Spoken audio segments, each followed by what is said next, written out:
जब रामानंद जी को पता चला कि तेरी साधना अधूरी है और असंख्य युग हो गए, जन्म हो गए, यही इस निराकार भगवान तक की साधना, ज्योत स्वरूपी भगवान की साधना करते करते ओम नाम के जापता है। और जब देखा सतलोक में कबीर परमेश्वर का दूसरा रूप तेजो में, जिसके एक रोमकूप का ऊपर 1 करोड़ सूर्य 1 करोड़ चांद मिला दे, इतनी रोशनी भी फीकी पड़ जाए, वो आकार रूप में, मनुष्य रूप में वहां पर रहते हैं। और दूसरा रूप बना के, क्यों परमात्मा जितने चाहे शरीर बना सकता है, तो आम संत भी बना लिया करते थे। एक सिद्धि बहुचौल्य धार है, ये परम सिद्धि युक्त पूर्ण परमात्मा है, जो चाहे सो कर सकते।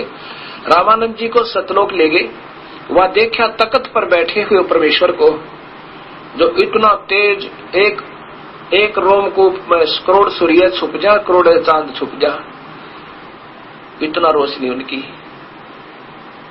और उधर से 5 वर्ष के बच्चे के रूप में गरीब रामानंद जी की आत्मा को लेकर के वहां पहुंचे। वहां पर परमात्मा पूर्ण ब्रह्म कबीर, उनका वास्तविक नाम कबीर है, इसलिए वेदों में उनका नाम कबीर आया। वहां बैठे तख्त पे कबीर साहब 5 वर्ष के बच्चे एक चंवर उठाकर ऐसे चंवर करने लगे कबीर साहब के सिर पे, अपने ही दूसरे स्वरूप पे। रामानंद जी ने सोचा कि भगवान तो ये है जो ये बैठे सामने, और ये नीचे, ये कबीर तो यहाँ का कोई सेवक होगा, कोई गण होगा, कोई देव होगा।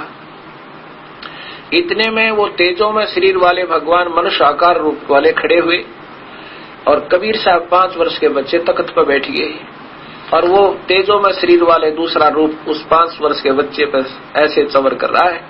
रामानंद जी ने सोचा ये क्या भाई, भगवान और बालक पर चौर करे। इतने में तेजों में शरीर कबीर साहब के शरीर में समा गया 5 वर्ष के बच्चे के रूप में, वाले रूप में, और वो अपना दूसरा रूप समाप्त कर दिया, और चवर स्वयं उस 5 वर्ष के बच्चे पर ऐसे घूम रहा। तब रामानंद जी ने सोचा ये तो यही भगवान है, कबीर ही, मैं तो धोखे में रह गया। ओए होए होए, देख के कितना नादान में, भगवान मेरे साथ और मैं वाद विवाद कर रहा हूँ।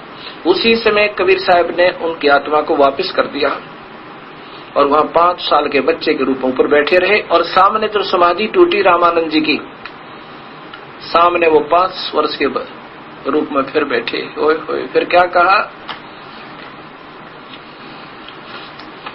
कोट विष्णु वहां बसत है उस शक्ति के धाम में। विष्णु जैसी पुण्यात्मा वहां सभी है, इनसे भी ज्यादा अच्छी आत्मा के लोग वहां रहते हैं सतलोक में, जहां आपको दिखा कर लाया हूँ। गरीब दास कुल बोते है अल्प बस्ती निकाम, शिव शक्ति जासे हुई ये अंत कोटे अवतारे। गरीब दास उस अल्प को लखे सो होए करतार, सोए करतार, वो परमात्मा है। क्या बोले रामानंद जी देखकर, तावा चित चक्रित भया ये देख फजल दरबारे। गरीब दास सजदा किए हम पाए दीदार, दर्शन हुए, दीदार माने दर्शन, हम पाए दीदार, उस परमात्मा का हमें दर्शन हुआ।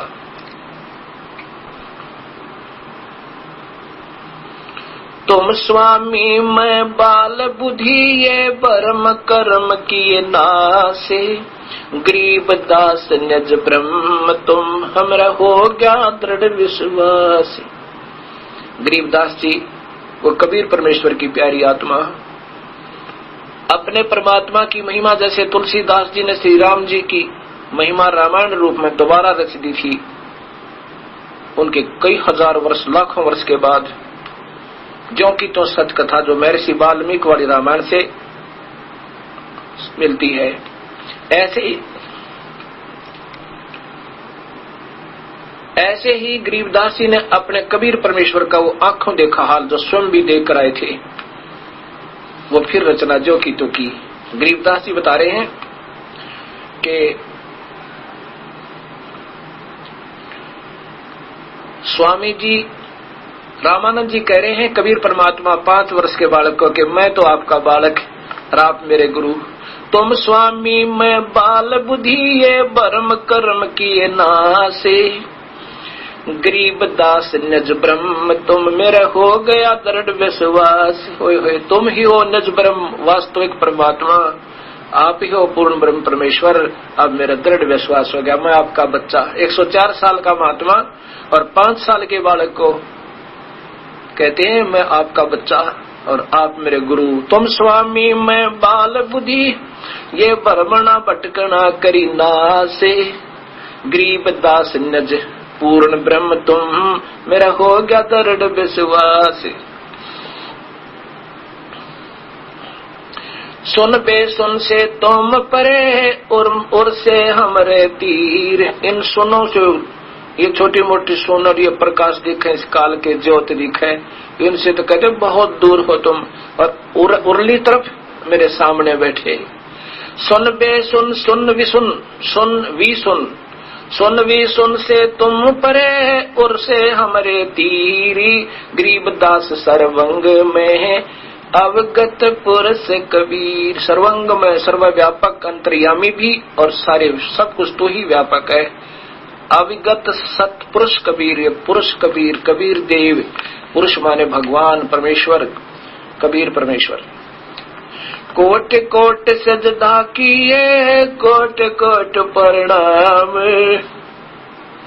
गरीब दास अनहद अधर हम पर से तव धाम। कितना बढ़िया बात लिखी है गरीबदास जी ने कि क्या बोले रामानंद जी के करोड़ करोड़ तो प्रणाम करे अपने उस 5 वर्ष के बच्चे को, 104 साल के, और जिसके 1400 ऋषि शिष्य हो गए थे, जिसके 1400 ऋषि शिष्य 1484 फिर बाद में हुए थे जब गरीबदास कबीर साहब ने उनका भ्रम तोड़ दिया था। 84 और संत हुए थे, पीपाजी, कबीर साहब, रविदास जी आदि आदि, जिनके 14 उस समय 1400 ऋषि थे।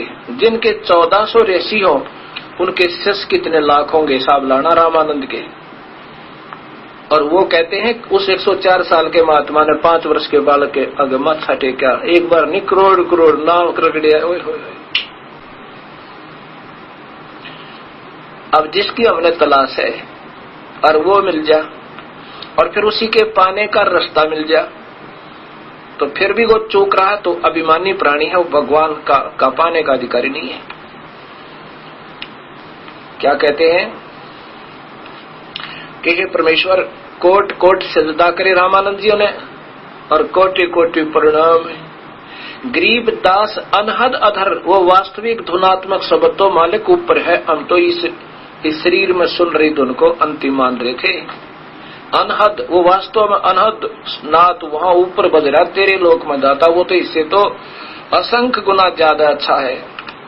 गरीब दास अनहद अधर, अधर माने ऊपर है, हम पर से तुम धाम। मैंने आपका वो सतलोक अब आंखा देख लिया। अब क्या कहते हैं नादान संत, ये दूसरे पंथों वाले जो कबीर साहब सतलोक की तो महिमा गावे, कह पर प्रभु का प्रकाश देखा नहीं जा सकता, वो तो नूरी आंखों से देखा जा सकता। अभी प्रकाश प्रकाश, जब शरीर यहाँ रह गया तो वो दिव्य दृष्टि जागी ऊपर, तो ये चरम दृष्टि दिखती नहीं। तो वहां जब हम ऐसे आंखी चरम दृष्टि तो यहाँ रहेंगी और दिव्य दृष्टि से उसके दर्शन हो जाते हैं।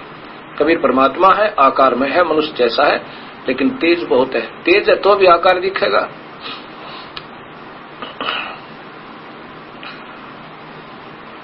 बोलत रामानंद जी सुन कबीर करतारे।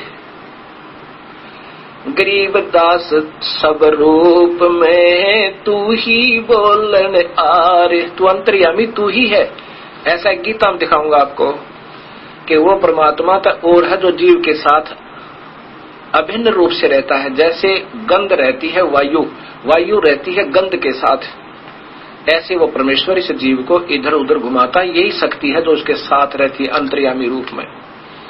अंतर्यामी एक तू आत्म के आधारे, जो तुम छोड़ो हाथ तो मैं कौन उतारे पर। अब क्या कहते हैं रामानंद जी के बोले रामानंद जी सुन कबीर करतार। गरीब दास सब रूप में तू ही बोलनहार। तुम साहेब तुम संत हो, तुम सतगुरु तुम हंस। गरीब दास तुम रूप बिना और न दूजा अंश। तुम साहेब तुम ही भगवान हो और आप ही संत बनकर आए हो और आप ही मेरे सेवक बन गए दास, तुम हंस बन गए। और गरीब दास तुम रूप बिना, तेरे रूप बिना और नहीं दूजा अंश, तेरे बिना तो कोई पत्ता भी नहीं हिल सकता। मैं भगता मुक्ता भया ये कर्म कोंद कियो नासे, मेरे सब पाप काट दिए दाता आपने। मैं आपका भक्त, 104 साल के महात्मा, वो 5 साल के बालक ने नहीं कहा मैं आपका भक्त मुक्त हो गया और मेरे सारे पाप कर्म कुंद किए नाश। गरीब दास अवगत मिल गए या मिट गई मन की बांस। कोई निराकार बताओ था, कोई साकार बताओ था, कोई निर्गुण कहा था, कोई सरगुण कहा था, कोई प्रकाश प्रकाश दिखा था, दिखा, कोई कृष्ण न भगवान, कोई शिव न मालिक कहा था। दाता अब सारा विश्वास हो गया मुझे, अब मेरी सारी मन की भ्रमणा और भटकना सब खत्म होगी, ये व्यर्थ वासना खत्म हुई। मैं भगता मुक्ता भय किया कर्म कोंद किया नासे। मैं भगता मुक्ता भया किया कर्म कुंद नासे। गरीब दास अवगत मिल गए या मिट गई मन की बांस। दोहू छोड़ है एक तू भया एक से दो। गरीब दास हम कारणे आए हो मगजो। मालिक के दोहू छोड़ है एक तू और भया एक से दो। ए दाता वहां भी तू है और मेरे सामने भी तू है, तू ही एक से दो बनकर ये लीला कर रहे हो। और हमारे लिए दाता इतने दूर आए हो तो अब देखिएगा भक्तात्मा, ये कुरान शरीफ एक पवित्र पुस्तक, कितना सत्य भरा हुआ इसमें। ये देखो कुरान शरीफ, और इसमें क्या लिखा है। कुरान शरीफ आलिकल किताब वाले रे सलाफी, यह वह इलामी किताब है जिसमें कोई संदेह की गुंजाइश नहीं, कोई संदेह नहीं। और ये मुतरजम बरसियर शानवाद स्टीफन शास्त्रीय अरबी पद्धति पर नागरी लिपि में लेखक ने बहुत अच्छी मेहनत की है। आगे देखो, ये शेरवानी संस्करण, प्रकाशन लखनऊ किताबघर, मौसम बाग, सीतापुर रोड, लखनऊ से प्रकाशित है। लेखक ने बहुत अच्छी कोशिश की है, लेकिन ज्ञान पूरा ना होने से ये बेचारे अधूरे रहे। ये वही कुरान शरीफ है और इसमें आपको दिखाता हूं सूरत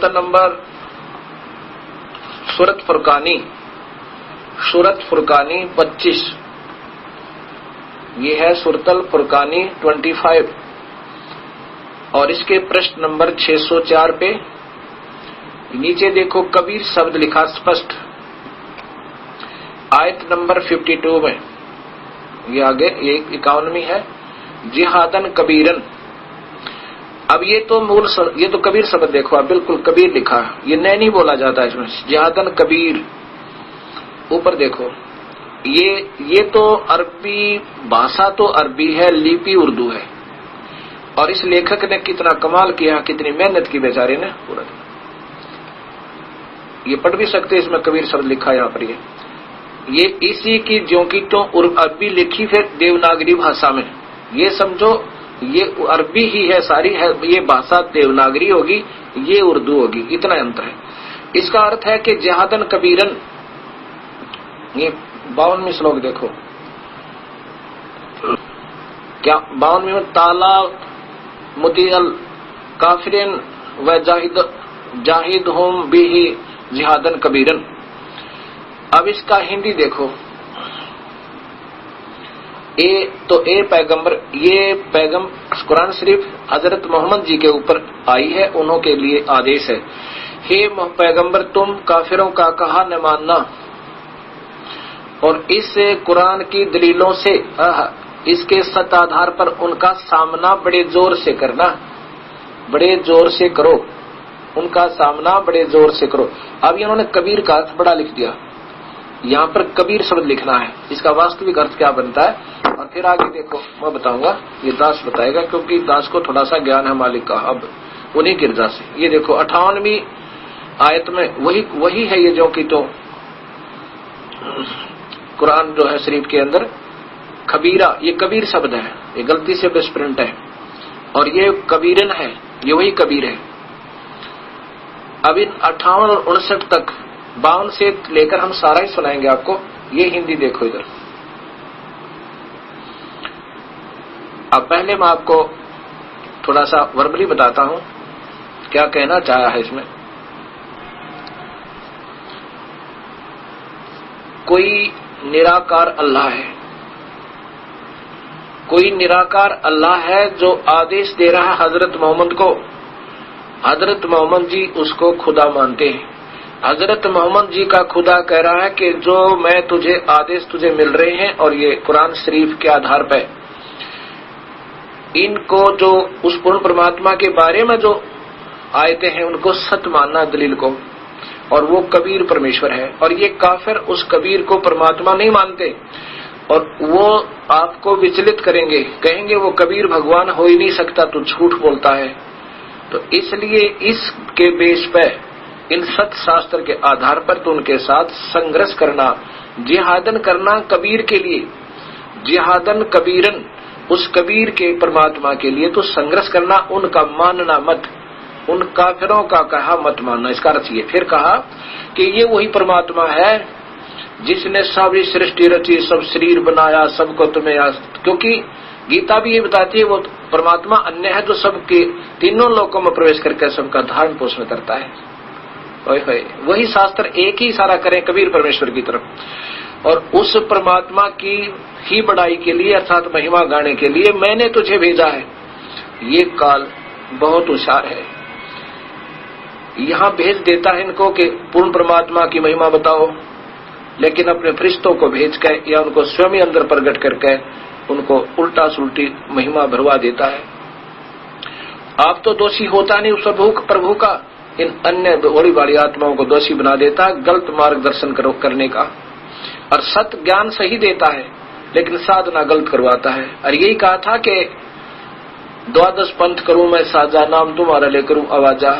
और 12 पंथ नाम जो ले ही वो मेरे मुख आंस में ही, नाम तो तेरी महिमा गवाऊंगा कि वो परमात्मा कोई और है, उसका कबीर नाम है, उसकी महिमा गाओ, उसके भजन करो, वही सर्वशक्तिमान है, और पूजा करवाऊंगा सारी गलत। अब क्या बताया इसमें कि वो परमात्मा है, उसको मारने के लिए कोई भी समर्थ नहीं है, और वो कबीर परमेश्वर है। और ये वही भगवान है जिसने 6 दिन में सृष्टि रचना करके 7वें दिन तख्त पर जा विराजा था, जैसे पवित्र बाइबल में आपने देखा। अब फिर दिखाऊंगा। और वो कबीर है। उस कबीर के बारे में, उस परमात्मा के बारे में किसी बाखबर से पूछ देखो। उस कबीर परमेश्वर के बारे में तो किसी बाखबर से पूछ देखो। ऐसे गीता जी के 4थे अध्याय का 5वां श्लोक, गीता जी के 4थे अध्याय का 5वां श्लोक देखिएगा। नहीं, 4थे अध्याय का 34वां श्लोक, उसमें लिखा है कि उस परमात्मा के बारे में, उस परमात्मा, पहले तो ज्ञान के बारे में बताया, फिर कहा कि उस तत्वभेदी संतों को ढूंढ ले अर्जुन जो उस पूर्ण परमात्मा के बारे में सत्य मार्ग जानते हो। ये देखो,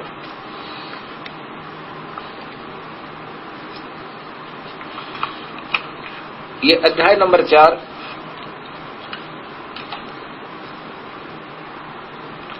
अध्याय नंबर 4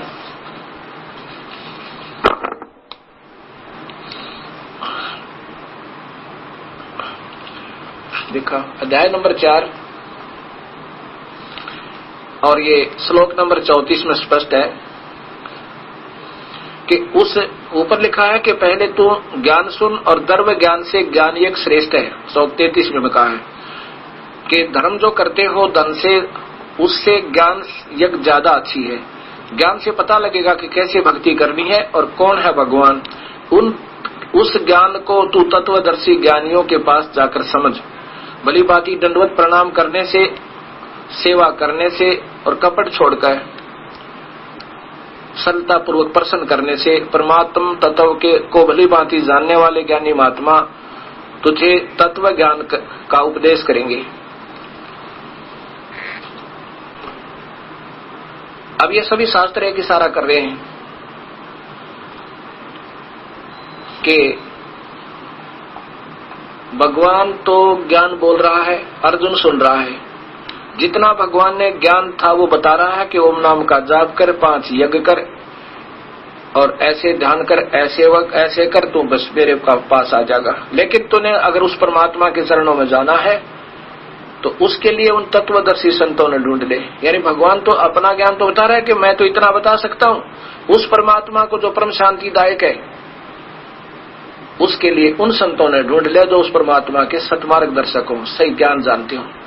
यही ज्ञान ये पवित्र कुरान शरीफ आपको दे रहा है। ये कुरान शरीफ और उस सूरत आगे चलेंगे हम, सूरत नंबर वो है वही 25 नंबर, सूरत फुरकानी 25 और प्रश्न नंबर है ये, प्रश्न नंबर है इधर देखिएगा 606 और इधर है 607। अब वहीं से चल रहे हैं जो कबीरा और खबीरा शब्द आपने देखे, ये देखो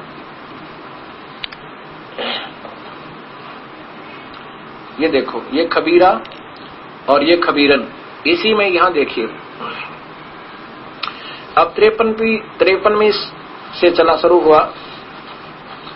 52 तो आपने सुन ली कि कबीर परमात्मा के लिए संघर्ष करना, नहीं मानना उन काफिरों की, और ये वही है, ये 53वीं वही है जिसने 2 दरियाओं को मिला चलाया, एक मीठा प्यास बुझाने वाला एक खारी, और दोनों को एक आड़ देकर मजबूत रोक बना दी। यानी कितना नीचे खारा पानी ऊपर मीठा, उस भगवान ने ऐसे नारी नारी से व्यवस्था कर रखी है। वही है जिसने पानी की बूंद से आदमी को पैदा किया, फिर उसको साहिबजादे नसब, बेटा बेटी ससुराल वाले, दामाद बउआ दीदी बनाया। और तुम्हारा परवरदिगार हर चीज के करने में शक्तिमान है। ये अल्लाह बोल रहा है कि निराकार बोल रहा है, मोहम्मद साहब को आदेश दे रहा है, क्योंकि निराकार सामने तो आता नहीं, इससे बातचीत भी कर लो। जैसे दर्शन सिंह जी, ये कृपाल जी वाले महात्मा राधा स्वामी ये करें कि उसको सामने तो आता नहीं, बात कर सकते हैं, ये काल ऐसे बात करता है। तुम्हारा परवरदिगार हर चीज को करने में शक्तिमान है, वो 2 चाव सो कर सकता है। और अल्लाह काफिर अल्लाह के सिवा ऐसों को पूजते हैं जो न उनको नफा पहुंचा सकते हैं और न नुकसान, अर्थात इन देवी देवताओं को 3 गुणों तक नीचे तक पूजा करते हैं, ब्रह्म तक की। और काफिर तो अपने परवरदिगार से पीठ दिए हुए हैं, मुंह मोड़े हुए हैं। और ए पैगंबर, हमने तुमको, वो अल्लाह निराकार करा, हमने तुमको खुशखबरी सुनाने और सिर्फ अजाब से डराने के लिए भेजा है। इन भक्तों को सबको बताना कि पूर्ण परमात्मा की भक्ति करो, नहीं तो नुकसान हो जाएगा। इन लोगों से कहो कि मैं तुमसे इस अल्लाह के हुक्म की अर्थात ये सत्संग करने की कोई मजदूरी नहीं मांगता। हाँ, जो चाहे अपने परवरदिगार तक पहुंचने का राह इख्तियार कर ले। ए पैगंबर, उस जिंदा, वो परमात्मा कबीर साहब जिंदा रूप में आते हैं। धर्मदास को मिले, गरीबदास जी को मिले। गरीबदास जी कहते हैं जिंदा जोगी जगत गुरु वो मालिक मुर्शिद पीर। इन्होंने अपने हिसाब से इसका अर्थ कर दिया चैतन्य, नहीं जिंदा ही लिखना था। उस जिंदा माने उस जिंदा रूप में आए कबीर, क्योंकि मोहम्मद साहब को मिले थे कबीर साहब आकर इसी रूप में। उस जिंदा पर भरोसा रखो जो कभी मरने वाला नहीं है, वो कबीर। अभी वेद बताएगा वो कौन है जो नहीं मरने वाला नहीं है। और तारीफ के साथ उसकी पाकी बयान करते रहो। अपने बंदों के गुनाहों से वो काफी खबरदार है, अर्थात जो पाप तुमने कर रखे हैं वो काट देगा। परमात्मा जिसने आसमान और जमीन में, ये वही परमात्मा जिसने आसमान और जमीन और जो कुछ उनके बीच में है 6 दिन में, सबको 6 दिन में पैदा किया और फिर तख्त पर जा विराजा। वह अल्लाह कबीर है। अल्लाह बड़ा, यहाँ कबीर लिख देते, वह अल्लाह कबीर है। कबीर, वो अल्लाह कबीर, वो 6 दिन में सृष्टि रची, उसको सबको 6 दिन में पैदा किया, फिर तख्त पर जा विराजा, जिसका पवित्र बाइबल प्रमाण देता है। वह अल्लाह बड़ा यानी कबीर है। रहमान है, वह रहमान वास्तव में वो दयालु है। तो उसकी खबर किसी बाखबर इल्म वाले से पूछ देखो। बाखबर जो उस परमेश्वर के बारे में सही जानता है, तो उसकी खबर किसी बाखबर से पूछ देखो।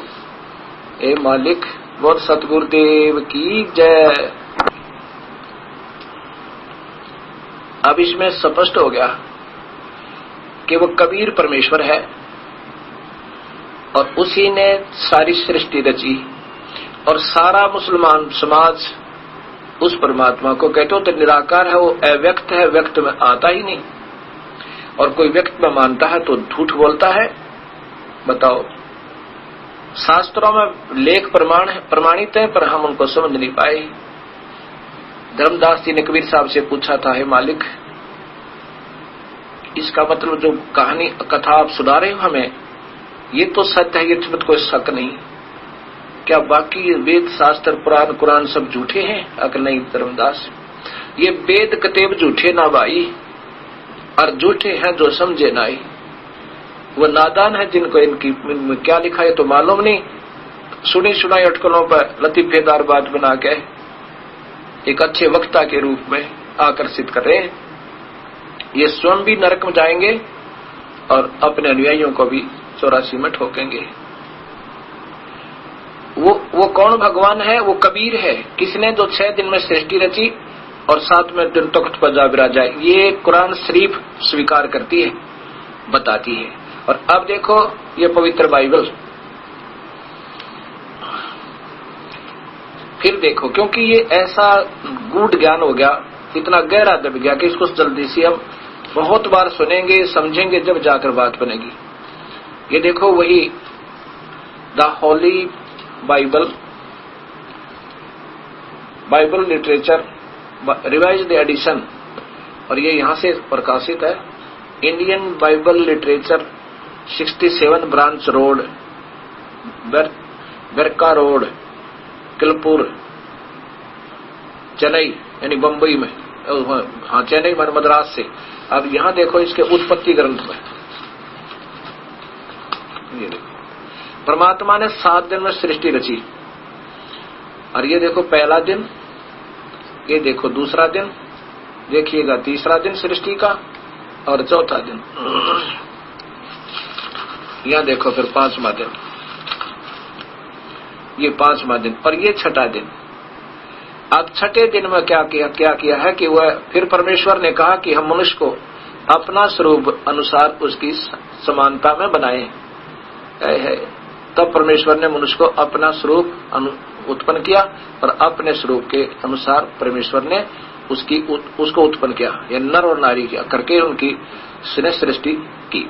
अब ये बताना चाहता हूँ, 6ठे दिन ये सारा कुछ रच दिया। अब उनको और खाने का आदेश दिया, मांस नहीं खाना। फिर परमेश्वर ने उनसे कहा, सुनो, जितने बीज वाले छोटे छोटे पेड़ सारी पृथ्वी के ऊपर हैं और जितने वृक्षों में बीज वाले फल होते हैं वे सब तुम्हारे खाने को दिए हैं, वे तुम्हारे भोजन के लिए ही ना। भगवान ने लिखा था छांट कहियो, ऐसा मांस खाना, ऐसा मत खाना, खुरकटे हुए मत खाना। ये वास्तविक आदेश है मालिक का।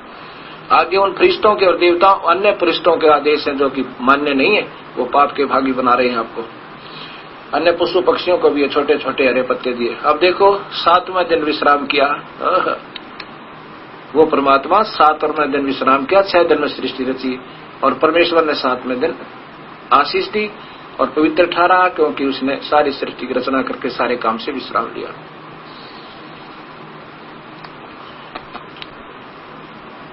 ये सामवेद महर्षि दयानंद संस्थान द्वारा इसका ये भाषा भाष्य है और महर्षि दयानंद संस्थान को ये मान्य है। सामवेद संपूर्ण स्वर्गीय पंडित तुलसी राम स्वामी कृत सर्वदेशिक आर्य प्रतिनिधि सभा 3/5 महर्षि दयानंद भवन, आसफ अली रोड, नई दिल्ली, दूरभाषितना। इसमें 822 नंबर पर केवल संस्कृत देखनी है आपने, इनको नहीं मार, इतना ज्ञान विचारों को मेहनत बहुत की है। ये 822 नंबर श्लोक है, ये 822 नंबर श्लोक है। मनीषी भी पवते पूर्व कबीर, ये यहाँ कबीर नर भी निर्वेत परिकोशान अशिष्टात त्रितस्य नाम जनेन अक्षरन वायुम सखा वर्धने। वो कबीर परमेश्वर है जिसने 3 नाम देकर इस जीव के छुटकारा कर रहा। त्रितस्य नाम है, जन्मे जन्मत पूर्व कबीर। अच्छा, इसमें 900 इसी के 920 नंबर श्लोक में लिखा है, ये 900 सामवेद 920 संख्या नंबर 920, सह देवई सोबते वर्षा कबीर नावधि। वो कबीर है, कबीर यह जो नावधि, जो किसी के द्वारा नहीं मारा जा सकता, वो कबीर परमेश्वर है। जैसा कुरान शरीफ में आपने पढ़ा था कि उसको मारने में कोई समर्थ नहीं है, वो कबीर परमेश्वर है जो नावधि, किसी के द्वारा किसी प्रकार भी नहीं मारा जा सकता।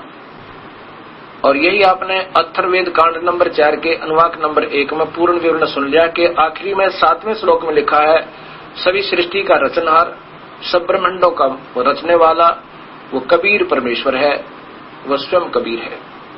ये वेद कौन बोल रहे हैं? वो निराकार भगवान काल ने ही लिख कर दिए हैं अपने श्वासों के द्वारा। और फिर बाद में 4 ऋषियों ने सबसे पहले सतयुग के प्रारंभ में लिखे थे, और उसके बाद ये अथुल पुथल होती रहती है। फिर वेद व्यास जी ने ये फिर द्वापर के अंत में फिर लिखे गए, ये वही अपने पास उपलब्ध है और इन्हीं को सत्य मानते हैं। कबीर साहब कह रहे हैं कि देखा देखी गुरु से सोगे, किया ना तथा विचारा, टोल के टोलोगे अंधे की बाँ पकड़ी, अंधे ने मार्ग कौन बतासी। कितना स्पष्ट ज्ञान देते हैं कि साचा सतगुरु कोई ना पूछे, तुझे झूठे जगपतियासी। अब जितना भी शास्त्रों के विरुद्ध साधना है सब ने स्वीकार है, कोई मन में आपत्ति नहीं। और भी ये सत्य ज्ञान समाज के सामने आ रहा है, ये गुरु लोगों के मिर्चें लड़ेंगी। जो पुण्यात्मा होंगी, रामानंद जी जैसे महापुरुष, वो तो अपना कल्याण करवा लेंगे और पाप के भागी नहीं होंगे। जिन्होंने केवल अपना अभिमान चाहिए और फिर पशु बनना मंजूर है लेकिन सत्य स्वीकार नहीं करेंगे, वो अपने शिष्यों के भी दुश्मन और स्वयं के महादुश्मन तो है ही है, और प्रभु के दोषी। काफिर कूड़ा ज्ञान पसारे, वो काफिर है जो गलत ज्ञान प्रचार करते हैं। अब क्या बताते हैं कि देखा देखी गुरु से सोगे, किया ना तथा विचारा।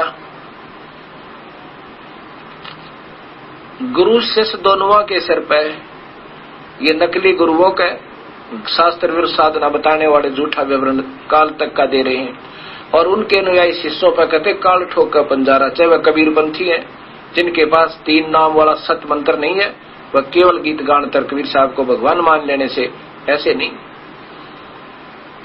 अब किसी ने मालूम है कि अमृत है शीशी में, कितना शीश है और उसमें अमृत है, और वो अमृत आपके पास है नहीं, तो ऐसे मान लेने से हम भी मानते हैं कि अमृत है उस शीशी में और वो अमर कर देता है। प्राप्त आपको है नहीं तो व्यर्थ की व्याख्या है। चाहे किसी भी पंथ से संबंधित है, ये सत्कर मानना। अब यहां समस्या आएगी कि क्या आप ही ऐसे हो कि आपको ही मालूम है क्या और सब किसी को मालूम नहीं? ये तो आप सोच लेना। इतना प्रमाण दिया जा रहा है, इसके बाद भी आपकी बुद्धि अगर यही काम करती है तो फिर आपकी मौज है, कोई किसी पर दबाव नहीं।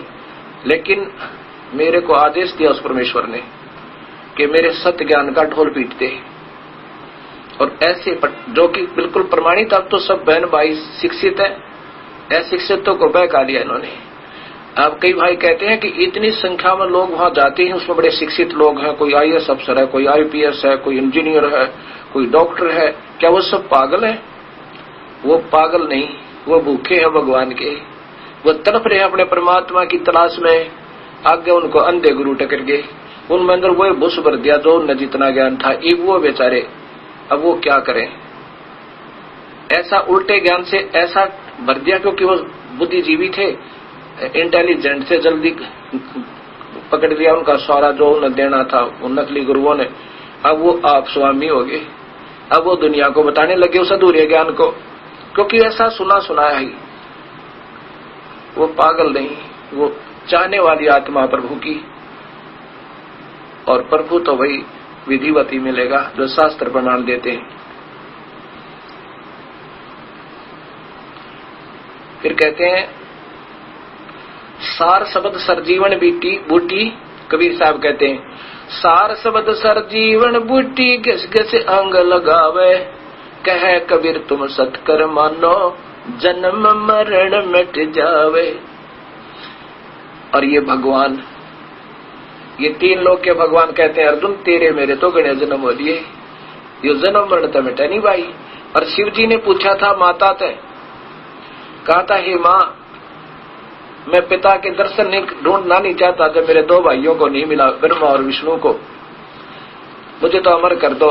जब माता ने कहा बेटा अमर नहीं हो सकता, जन्म मरण तो तेरा बना रहेगा, पर विधि बता दूंगी तेरी उम्र लंबी हो जाएगी। ये देखो वही गीता जी और श्लोक अध्याय नंबर 4 श्लोक नंबर 5 में। ये कोई छुपाने और बहकाने की बात नहीं। अब तो समाज सियाना है और हाथ जोड़ दो नकली संतों का आगे, क्यों गुमराह कर रहे हो? मैं ईमान लिया भगवान कृष्ण ही मान रहे हो तो कृष्ण का मतलब जन्म मरण में हो। बहुनी ते व्यतीतानी जन्मानी तव च अर्जुन तानी अहम वेद सर्वाणी तुम वेदत परंत तत्व। यथ संस्कृत है इसकी, यहाँ देखो। हे अर्जुन मैं माने मेरे और तेरे बहुत से जन्म हो चुके हैं, अर्थात हम अविनाशी नहीं है। उन सबको तू नहीं जानता, मैं जानता हूं। अब कबीर साहब कहते हैं सार शब्द सर जीवन बूटी, उसमें घिस घिस अंग लगा, उसका सिमरण करना होता है। एक सार नाम मिलेगा आपको और फिर उसका सिमरण करना होगा। सार शब्द सर जीवन बूटी घिस घिस अंग लगावे, फिर उससे एक सार शब्द प्रकट होगा जो आपके इन सारे बीमारी निकाट के आपकी आंखें खुली होंगी और प्रभु के दर्शन आप कर रहे होंगे, क्योंकि आंखें तो चरम दृष्टि है, अंदर से दिव्य दृष्टि बन जाएगी। अरस कुरस पर अलह तकत है खालिक बननी खाली, अरस कुरस पे आखिरी में परमेश्वर का तख्त है और वो पैगंबर पाक पुरुष थे साहिब के अब्दाली, जो 1,80,000 पैगंबर हुए हैं मुसलमान धर्म में, उन्हीं के लिए बताया परमात्मा का ऊपर स्थान है। और गरीबदास जी कहते हैं कि श्वेत गुमट सिर छतर विराजै, और देखत ना उस चेहरे नु, चेहरा मने आकार में हो परमात्मा। श्वेत छतर सिर मुकुट विराजै, श्वेत गुमट सिर छतर विराजै, ऊपर श्वेत गुमज है भगवान कबीर परमात्मा जहाँ सतलोक में रहते हैं, और कबीर साहब विराजमान है और उनके ऊपर एक छतर तना हुआ है। और देखत ना उस श्वेत गुमज है गुमज, और वहां पर एक चेहरा उसका मालिक का है, उसको नहीं देख रही, वो कबीर परमेश्वर है। सार शब्द सर जीवन बूटी घिस घिस अंग लगावे, और कह कबीर तुम सत्कर मानो भाई जन्म मरण मिट जावे। गरीबदास जी कहते सोहम ऊपर और है सत सुकृत एक नाम, और सब हंसों का बास है नहीं बस्ती नहीं गांव। सोहम ऊपर और है उसको ताकी कर ले सेव, शिव के ऊपर और है वाह की कर ले सेव। अब कबीर साहब बता रहे हैं धर्मदास ये जग बोराना, कोई न जाने पद निर्वाणा, यही कारण मैं कथा पसारा, जग से कहिए वो राम निहारा। वो परमात्मा प्रभु अलग है। यही ज्ञान जग जीव सुनावो, सब जीवों का भरम नसावो। अब मैं तुमसे कहूँ चेताई, तेरे देवन की उत्पत्ति भाई। तेरे देवन 3 देव ब्रह्मा विष्णु महेश। कुछ संक्षेप कहूँ गहुराई, सब संशय तुमरे मिट जाई। भरम गए जग वेद पुराना, आदि राम का भरम न जाना। मैं भेद नहीं जाना, इन वेद और पुराणों में पढ़ के सही रास्ता नहीं मिला। लिखा है परमात्मा आकार में है, और सभी हिंदू और मुसलमान और ईसाई सभी कह रहे हो तो निराकार है। और सिख नानक जी कहते हैं कि मैंने आंखों देखा भगवान को, और उस मजहब में भी कहते हो तो निराकार है अल्लाह, तो भगवान रब तो निराकार है। और स्वयं सचखंड में गुरु नानक देव देख कर आए, वही मूर्त सतलोक में देखी, वही काशी में कपड़े का काम करते हुए दानक देखा। तब राग श्री महला पहला गुरु ग्रंथ साहिब के पृष्ठ नंबर 24 पे और पौड़ी नंबर 29 में कहा है, एक समान दोई सवानी नाल भलके भौकाई सदा बियाल कूड़ा कूड़ छुरा मुठ मुर्दार वो धानक रूप रहा करतार। फिर कहते हैं जो सतलोक में देखा था जब तो जिंदा रूप में थे, जिंदे का रूप बना रखा था, सतलोक में लेके गया मुझे वहां परमात्मा और दिखाया जैसे रामानंद जी को देखा। और फिर कबीर साहब जिंदा के रूप में तख्त पर विराजमान हुए थे। जब उस वस्तु को देखकर नानक जी ने कहा था वाहे गुरु सतनाम वाहे गुरु। गरीबदास जी कहते झांकी वे कबीर की नानक की टीवा और वह सिखा का गल पड़ी कौन छुटावे था। सचखंड में जब बेई नदी से कबीर परमेश्वर जिंदा के रूप में आकर गुरु नानक देव को सचखंड ले गए, 3 दिन तक उनको बेहोश रखा एक तरफ ले जाकर। लोगों ने सोचा था कि वो गंगा उसमें बेई नदी में डूब गए हैं, लेकिन नहीं, उनको अंतर ध्यान करके नीचे नीचे और अपस्ट्रीम में ले गए थे कबीर साहब और वहां एक जंगल में बैठाकर बातचीत हुई। फिर वहां से समाधि लगवाई। समाधि में ये तो बेहोश हो गया, शरीर रह जाता है, उस आत्मा को लेकर गए। तो वहां सचखंड में वो कबीर परमेश्वर ही देखा, वहां पर जिंदा रूप में थे जब उनके साथ गए। वहां आगे देखा वो तख्त पर जो परमात्मा थे उनका बहुत तेजो में शरीर था, एक रोमकूप में करोड़ सूर्य करोड़ चांद मिला दे, ऐसा तेज था उस कबीर परमेश्वर का वहां सतलोक में सचखंड में। तो वहां देखकर कहा था वाहे गुरु ओहे गुरु। और कबीर साहब ने कहा था सतनाम से बात बनेगी, सच्चे नाम तो है। और फिर दूंगा सारनाम। सारनाम तो बहुत लास्ट में जब कति हृदय से देख दिया जाता है, किसी कमाई पूरी होगी तब वो दिया जाता है। तो कहा था कि सतनाम दूंगा, काशी रहता हूं, जुलाहे का काम करता हूं, काशी में हूं मैं। लेकिन उनको तसल्ली नहीं हुई कि ये परमात्मा काशी में क्या करेगा। गुरु नानक देव जी को पूरा यकीन नहीं हुआ। ये तो यकीन हो गया कि प्रभु यही है, ये ब्रह्मा विष्णु महेश भगवान नहीं है, ये पूर्ण नहीं है। पहले भगवान विष्णु के उपासक थे। गुरु नानक देव जी गीता पढ़ा करते, ब्रजलाल पांडे दोरे, और तब कहा करते एक ओंकार निर्भय, ओंकार माने युग काल भगवान। लेकिन उसके बाद उन्होंने ओंकार को निर्भय नहीं कहा, फिर तो सतनाम श्री वाहे गुरु कहा था। ये पहले की लिखी वाणी है गुरु नानक देव जी की, और फिर उनको मिलाकर के एक मंत्र बना दिया, वो एक ओंकार निर्भव, ये सारा कुछ है। तो वहां पर कहा था कि वाहे गुरु वो सतनाम मिला। और अब गरीबदास जी भी प्रमाण देते अपनी वाणी में कि झांकी वे कबीर की, झांकी माने सतलोक का नजारा देख के नानक की टीवा और वो शखा का गल पड़ी कौन छुटावे था। ऐसा क्यों कहा प्रभु ने कि वो गुरु मिले, धन्य वाहे गुरु वो होए। वाहे गुरु का अर्थ होता है एक महिमात्मक और सराहनीय शब्द है, दोनों का प्रतीक है, महिमा भी और उसकी सराहना भी।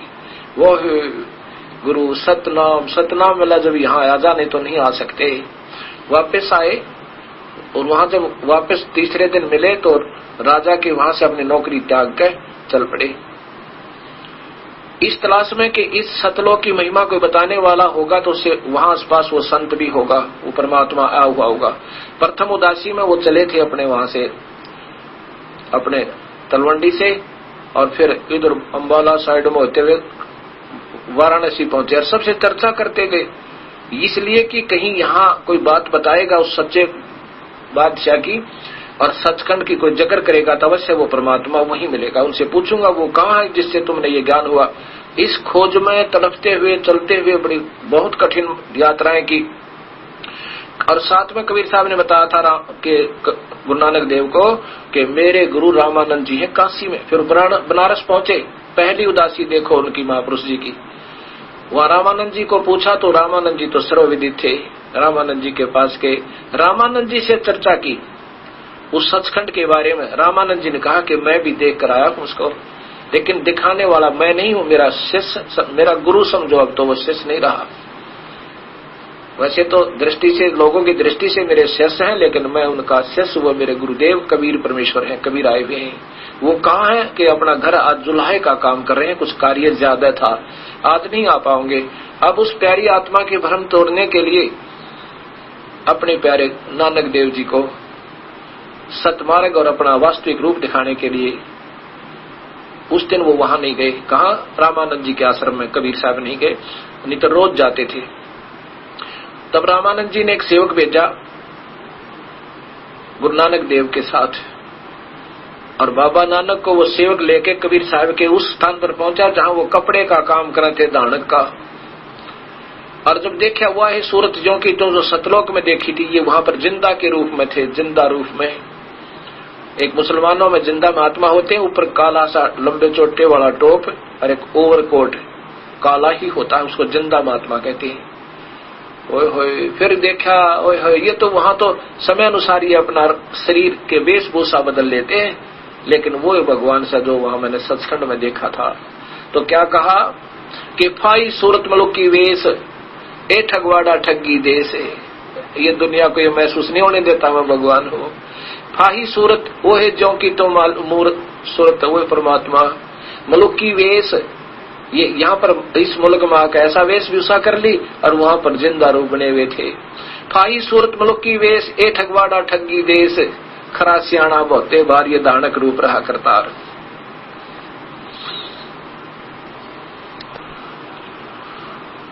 ये आपको जो वाणी सुना रहा हूं मैं, ये गुरु ग्रंथ साहिब जो 39 संतों का संग्रह ग्रंथ है, और एकमात्र ये ग्रंथ है जिसमें कोई भेदभाव नहीं था किसी में। तो बाद में अपना अपना मोर्चा बांट लिया सबने। उन संतों ने जिन्होंने इसका संग्रह किया था उसमें उन्होंने कोई मजहब नहीं बनाया था, एक पुण्यात्माओं के लिए प्रमाण बनाया था। उसमें लिखा महिला पहला प्रश्न नंबर 24 गुरु ग्रंथ साहिब पंजाबी लिपि वाला, उसमें लिखा है 24 नंबर पृष्ठ पे और पौड़ी नंबर 29 यानी शब्द नंबर 29, उसमें लिखा है एक समान दो सुवानी नाल भलके भौकाई सदा बियाल कोड़ छुरा मुठ मुर्दार ये दानक रूप रहा करतार। मैं पथ की पिंदन करने की कार ओ बिगड़ रूप रहा विकराल, तेरा एक नाम तारे संसार में ए हो आस ए हो आधार।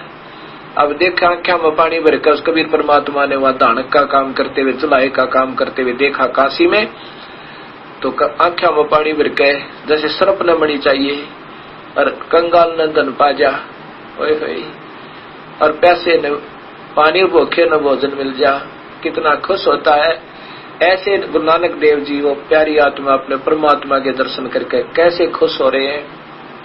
मैं पथ की बिंद न करनी की कार ओ बिगड़ रूप रहा विकराल। अभी तक तो हम विकराल उस काल क्या ही जाप जपा करते थे, उसी के आधार पर रहते थे। तेरा एक नाम तारे संसार, तेरा सतनाम पार कर सके सच्चा नाम। सतनाम सतनाम ये कोई जाप नहीं। तेरा एक नाम तारे संसार में एहो आस एहो आधार। मुझे भी उस सच्चे नाम की आस है और यही आधार मान लिया, कोई और सब मंत्र झूठ है।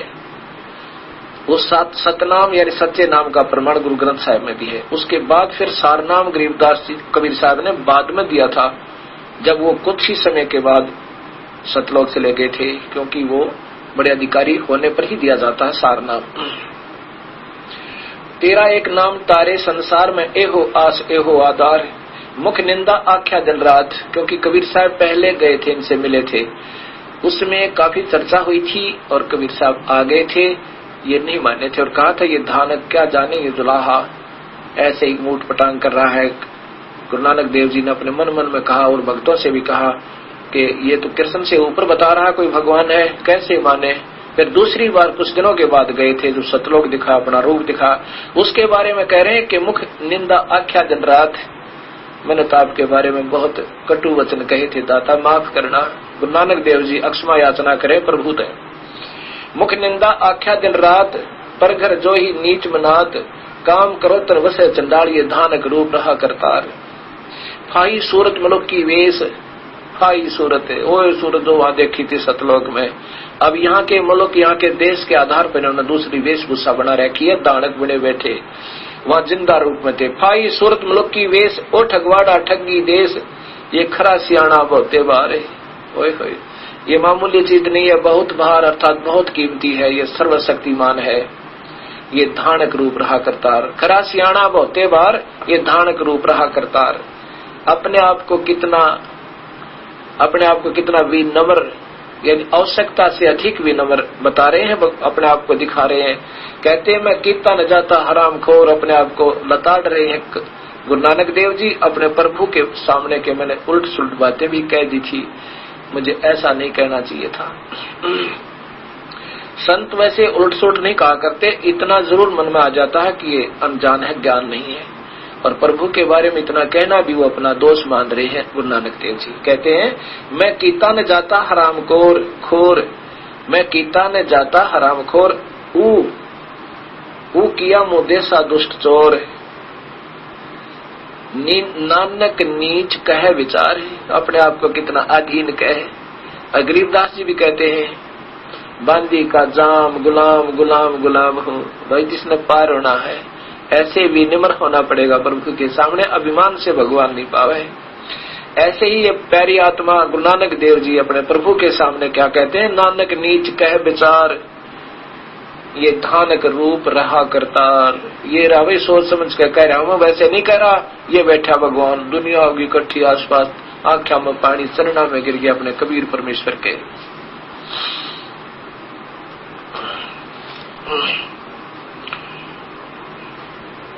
आप सभी पढ़ रहे हैं अपने अपने ग्रंथों को, लेकिन कबीर परमात्मा के भी रजा बिना इनमें से ये माल निकल नहीं सकता, सामने नहीं आ सकता। उन्हीं की रजा से आज इस दास के ऊपर कृपा हुई, ये सब शास्त्रों का की मलाई आपके सामने आ गई। भरम गए जग वेद पुराना, आज राम का भेद न जाना, राम राम सब जगत बिछाने, राम राम सब जगत बखाने, आदि राम कोई बिरला जाने, ज्ञानी सुने सो हृदय लगाई, मूर्ख सुने तो गम ना पाई। समझदार जो व्यक्ति होंगे इस कथाओं को, सत्शास्त्रों को सुनकर हृदय से लगाओगे और भाग्य आओगे, काल से अपनी फांसी निकलवाएंगे, इन झूठे गुरुओं से दूर अपना पीछा छुड़वा लेंगे। जो स्वयं नरक जाएंगे इन थोड़ी आत्माओं को लटका के ले जाएंगे। ज्ञानी सुने सो हृदय लगाई, मूर्ख सुने तो गम ना पाई। जो उन संतों के ज्यादा नजदीक रहने से, क्योंकि फिर अपना पंसा बन जाता है। ये भी दूसरा जाल है काल का कि है ये गुरु जी के पास तो बहुत रहते थे, कैसे छोड़ने, शर्म आएगी। शर्म कहाँ होगी जब दोनों गधे बनेंगे, वह सारी शर्म निकल जाएगी है, 84 में धक्के खाने पड़ेंगे। इससे अच्छा गुरु जी भी और स्वयं भी अपना पीछा छुड़वा लो। ये ना सोचो ये दास आपको कोई शिष्य बनाने का शौक रखता है, बिल्कुल नहीं। और यहाँ से जो नाम लेगा बीड़ी शराब मांस तंबाकू कभी प्रयोग नहीं करना। नाम लेना आपकी इच्छा, ना कोई जरूरी नहीं। ज्ञान सुनकर, और जिसने परमात्मा को पाना है और विकार करे वो कभी पार नहीं हो सकता। ना कोई अन्य देवी देवता पूजना, हम जड़ की पूजा करेंगे, सत्कार सभी का होगा, अनादर किसी का नहीं, लेकिन पूजा जड़ से होगी। कबीर परमात्मा की भक्ति करेंगे और फिर वो ऊपर टहनियों का फल लगेंगे। अक्षर पुरुष एक पेड़ है, नरेंद्र वा की डार, और तीनों देवा शाखा है ये पात्र संसार। अक्षर पुरुष जो जमीन से बाहर दिखे वो अक्षर पुरुष यानी परब्रह्म, फिर पेड़ का डार होती है वो ज्योति निरंजन, वो ब्रह्म, और उस डार का फिर 3 शाखा, वो ब्रह्मा विष्णु महेश, और जड़ कबीर परमेश्वर पूर्ण ब्रह्म। जड़ में पानी डालेंगे पौधा फलेगा, नहीं तो सूख जाएगा। अगर हम टहनियों को नीचे लगा दें जमीन में और जड़ ऊपर को कर देंगे, काहे की समझदारी। ऐसे ही सब समाज ऐसे किया हुआ है। अब इसको सीधा करेंगे और जड़ की पूजा करेंगे। बीड़ी शराब मांस तंबाकू छूना भी नहीं है, और कबीर परमात्मा की कृपा से लाखों की संख्या में भक्तात्मा इस विकार से दूर हो गए, तुरंत छोड़ देते हैं। और प्रभु साथ देता कबीर साहब, ऐसी बात नहीं, मालिक साथ देगा तभी ये काल के लगाए हुए जाल छूटेंगे। और फिर अन्य देवी देवता कुछ नहीं पूजना, जड़ की पूजा करनी है, अनादर किसी का नहीं। तिनका कभू ना नींद ये जो पाया तले न हो, और कभी उड़ा क्या पड़ा वह फिर पीड़ गनेरी हो।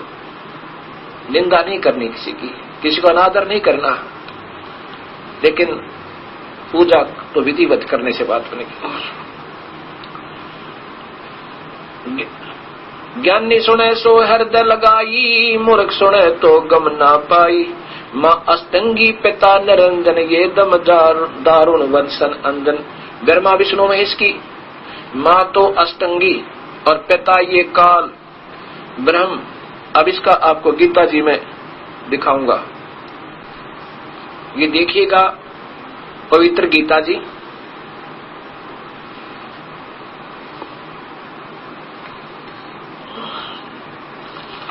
और इसमें अध्याय नंबर 14 के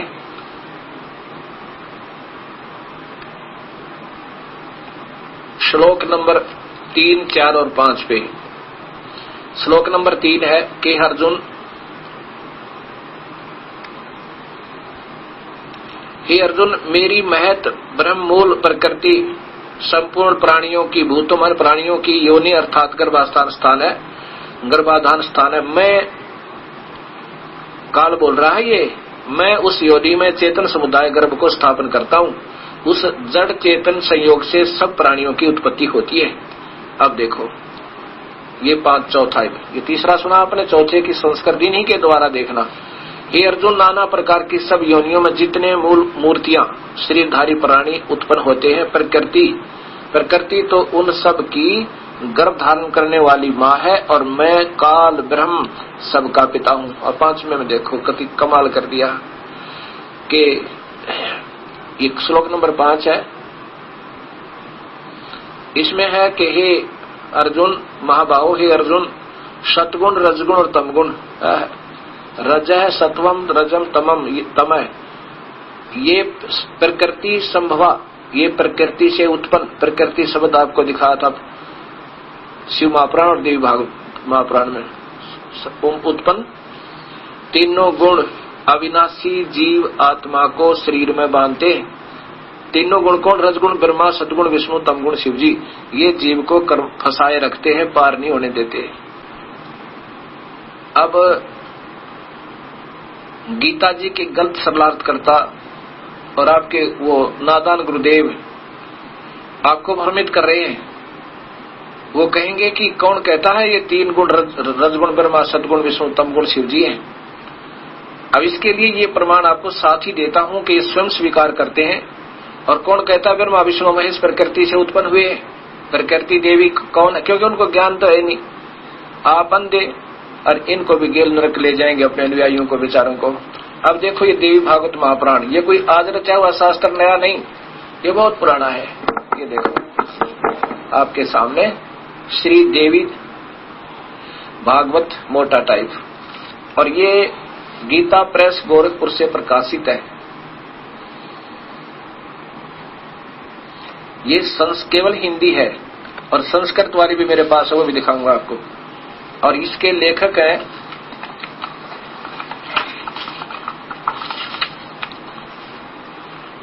ये देखिएगा, ये तो इनका गीता प्रेस गोरखपुर से प्रकाशित है। यहां देखो, ये हनुमान प्रसाद पोदार, संपादक चमन लाल गोस्वामी।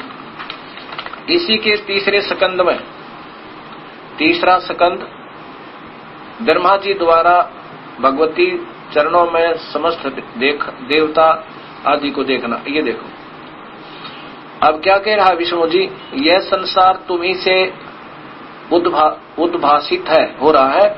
मैं विष्णु, ब्रह्मा और शंकर, हम सभी तुम्हारी कृपा से विद्यमान हैं, तुम्हारे से उत्पन्न हुए हैं। हमारा आविर्भाव और तिरोभाव हुआ करता है। हम तो जन्म और मरण, आविर्भाव माने जन्म, तिरोभाव माने मृत्यु हुआ करता। केवल तुम ही नेता हो, जननी हो, जगत जननी हो, प्रकृति और सनातनी देवी हो। इसी में फिर शिव शंकर भगवान, ये 123 नंबर श्लोक है, पृष्ठ है। भगवान शंकर बोले, देवी यदि महाभाग विष्णु तुम्ही से प्रकट हुए हैं तो उनके बाद उत्पन्न होने वाले ब्रह्मा भी तुम्हारे बालक हुए। और फिर मैं तमोगुणी लीला करने वाला क्या तुम्हारी संतान नहीं हुआ? हे मालिक, अर्थात मुझे भी उत्पन्न करने वाली तुम ही हो। अब ये अंधे गुरु आपको भी चला सकते हैं, पर ऐसे नहीं विचलित होने देंगे परमात्मा कबीर साहिब आपको। अब गीता जी का समार्थ करते हुए इन महापुरुषों को कोई वास्तविक ज्ञान नहीं था। अब ये सामने आ रहा है सतमार्ग, तो ये अनजान गुरु कहेंगे आपको कि कौन कहता तीनों गुण ब्रह्मा विष्णु महेश हैं, कौन कहता प्रकृति वो दुर्गा है। ये शास्त्र कहते जिनके आधार पर तुम उनके गुणगान झूठे गाया करते थे। अभी आपके सामने है वही देवी भागवत महापुराण संस्कृत सहित। इसमें स्वीकार करते हैं कि हम तो तमगुण आपने क्यों बना दिए माता। ये देखिए सटीक भाषा, देवी भागवत सटीक, स मातम खेमराज श्री कृष्ण बम्बई प्रकाशन द्वारा। अब इसके अंदर तीसरे सकंद में आप देखिएगा, यहां देखो शिव जी कह रहे हैं सब लोगों के सृजन करने की इच्छा करने वाले हरि ब्रह्मा और शिव, हरि विष्णु ब्रह्मा और शिव, यह सब तुम्हारी चरणोबिंद की भक्ति और प्रीति को प्राप्त होकर कर सकते हैं।